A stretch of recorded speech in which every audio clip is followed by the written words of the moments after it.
Welcome to the Fogcast, the only place you need to catch up on your non-league action. Well, good morning and welcome to the Fogcast. You're here with me, Jake, otherwise known as Foghorn95. I hope you've had a good weekend and enjoyed whatever game that you went to. I'll speak about more of the game I went to. Could only go to one because of work commitments this week, which was Harlow versus Mersham. Now, we're going to change things around a little bit. Let me know if you like the new style. Unfortunately, with football web pages, I couldn't find the FA Vars results, so there will be no FA Vars coverage. But we're going to go straight in to the results from the conference, all the way down to the Bostik South Central.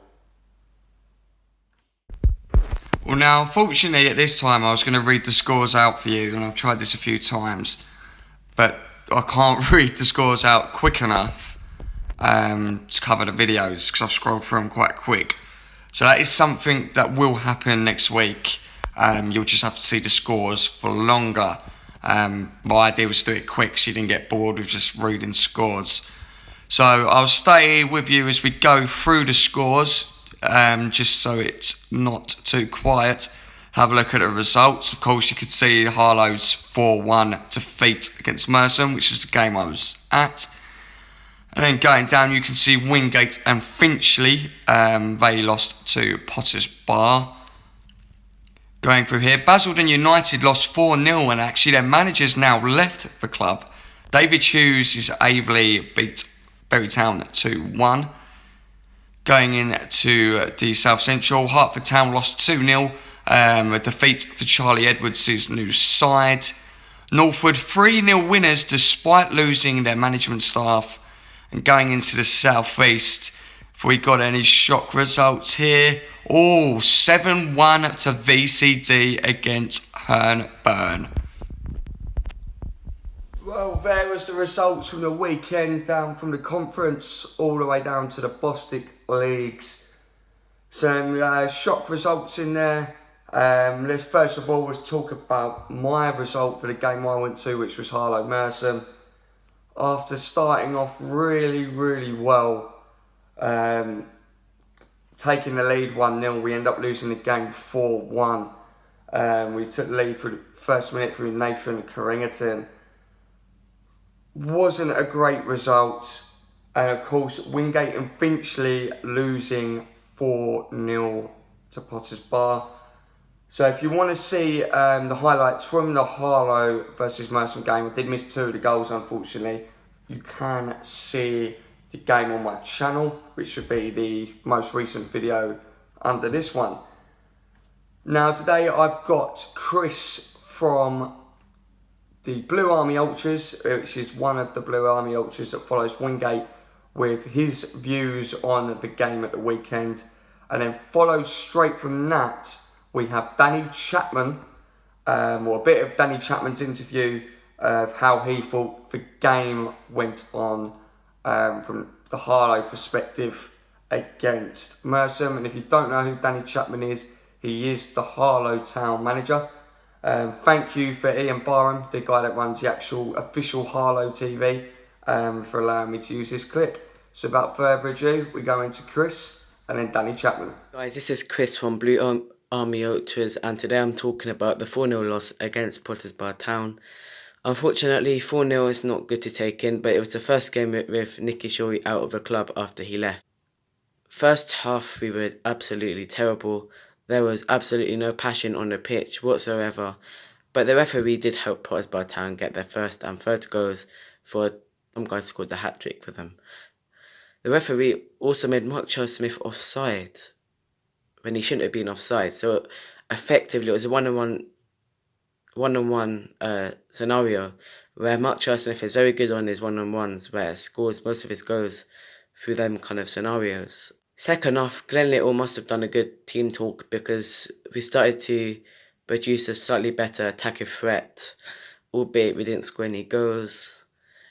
Charlie Coe came on for his league debut, didn't look terrible, but once he did have a ball, he hit the post once. Hopefully we fight back because Tiverton awaits us in the second qualifying round of FA Goal within the first minute, but went wrong soon after that. Can you put into words what happened today? Well, as you said, it started off really well. Started off on the front foot like we wanted to do. In previous games, particularly like if you look at Wednesday night, we conceded 2 goals early in each half. So, you know, the message is we need to start the game well, front foot, and we did that. Got a goal right early on, and then really it was from when they scored the equaliser. We our whole demeanour changed. We stopped doing the right things. Became sloppy in everything we did, and allowed them. Well, that was how Chris thought the game went on at Wingate, and of course a bit of how Danny Chapman thought the Hawks got on, and I think it's fair to say that he's not wrong. After it was 1 minute of great performance, 89 minutes of really below average. I don't know why we're not doing it at home, but we're doing it away. I don't know. I can't put my finger on it. It's almost the opposite of last year, where we couldn't buy a win away from home, and we were winning at home. Which unfortunately, because more people go to home games and go to away, they don't see the good performances away, so they only see the bad performances. But I don't know, obviously that is for a different day and a different kind of vlog. Now, of course, last week some of you were saying, where is your Billingham Town stuff? Where's our northern section? Fortunately, I didn't have any footage from Billingham Town because my correspondent Johnny was not at the game. But this week he was, and here is a little snippet of how they got on in their 4-2 win at the weekend.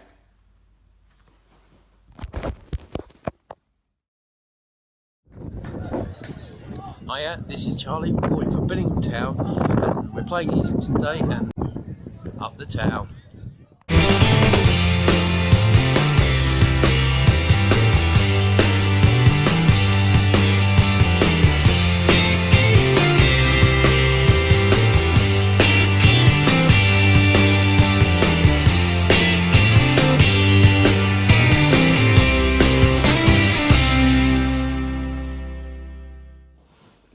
Well, that was a little bit of Johnny Drummond, sorry, it's a bit early. Johnny Drummond's views on the Billingham Town game. As you see earlier, I had Chris from Blue Army Archers giving his piece on the Wingate game against Potters Bar.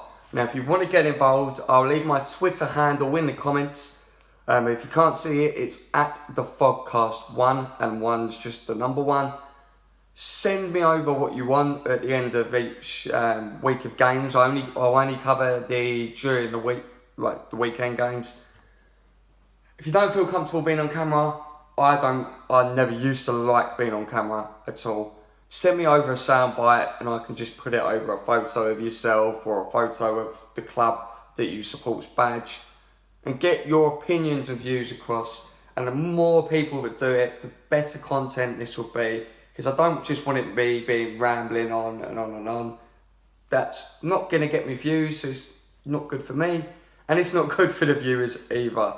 If you do want some Foghorn 95 merch, I'm not going to ram it down your throats. I will leave the link in the description. I have got some different ones turning up soon as well. If you're a Billingham Town fan watching this, make sure you go over. There's some stuff that, let's say, you won't be able to buy in the Billingham Town shop, and you can get yourself ready for the big game on Boxing Day against your arch rivals, Billingham Sinfionia. Other than that, thank you for watching. Thanks for your endless support. I really hope you enjoyed this vlog better than, or the podcast rather, better than you did last week. It was a bit of a shambles last week, unfortunately, so I was in a massive rush and I didn't really prepare. Now, looking into the week coming, obviously I usually say what games I'm going to be coming to. It might change along the way, subject to work commitments. At the moment, I'm being put in work on Thursday night. So at the moment, it's going to be on Tuesday, which is tomorrow. It will be Harlow Town versus Southend United in the Essex Senior Cup. On Friday, it will be at another game at Barrows Farm, which will be Woodford Town versus Tiptree and JobServe, which I believe are a team that are actually in the Essex Senior Reserve Division. And that's a cup game.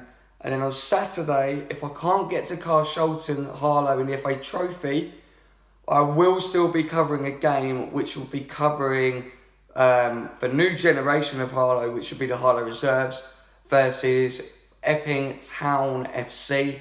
Of course, you'll see on my channel that I have covered a few Epping FC games before. I played for them in a cameo appearance just after the World Cup, and of course my mate Brad Malloy plays in goal for them, and I've made friends along the way. But other than that, enjoy your week, and thank you so much for your ever-growing support.